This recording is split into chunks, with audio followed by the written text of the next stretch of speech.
विधिमंडळाच्या हिवाळी अधिवेशनाचा आज दुसरा दिवस आहे। आज विधिमंडळामध्ये जीएसटी सुधारणा विधेयक मांडलं जाईल। जिल्हा परिषद पंचायत समिती विधेयक संयुक्त समितीकडे जाणार आहे। जिल्हा परिषद आणि पंचायत समिती विधेयक अनेक महिने प्रलंबित आहे।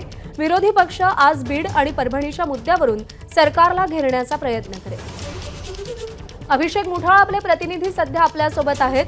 अभिषेक, आज अधिवेशनाचा दुसरा दिवस आहे। आज दुसऱ्या दिवशी कोणकोणते मुद्दे अजेंड्यावर असतील, सत्ताधारी काय करणार आणि विरोधकांची स्ट्रॅटेजी काय असेल? नक्कीच विरोधक जर का पाहायचं तर परभणीच्या मुद्द्यावरनं मोठ्या प्रमाणात आक्रमक झाल्याचं आपल्याला पाहायला मिळत आहे आणि त्यातच सत्ताधाऱ्यांकडनं देखील त्याला प्रत्युत्तर म्हणून सभागृहामध्ये एकूण चर्चा व्हावी अशा प्रकारचं देखील उत्तर दिलं जाऊ शकतं।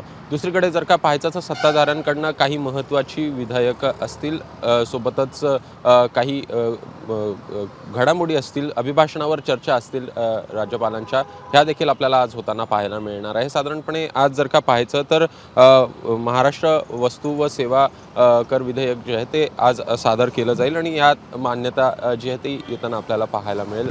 दुसरीकडे जर का पाहायचं तर स्थानिक स्वराज्य संस्थांच्या निवडणुका संदर्भात काल देखील विधेयक जे आहे ते अध्यादेश देण्यात आलेला होता आणि त्या संदर्भात देखील एकूणच हे जे विधेयक आहे, अध्यादेश आहे, तो आपल्याला संयुक्त समितीकडे पाठवण्यासंदर्भात देखील भूमिका घेण्यात आलेली आहे आणि त्या संदर्भात देखील आज ते विधेयक जे आहे ते आपल्याला पाठवताना पाहायला मिळणार आहे। सोबतच राज्यपालांच्या अभिभाषणावर देखील आपल्याला चर्चा होताना पाहायला मिळेल। एकूणच सत्ताधारी असेल, परभणीच्या मुद्द्यावरनं मोठ्या प्रमाणात आक्रमक होताना दिसत आहेत, त्यामुळे सत्ताधारी हे त्या विरोधकांना कसं उत्तर देतात हे बघणं देखील महत्त्वाचं असेल।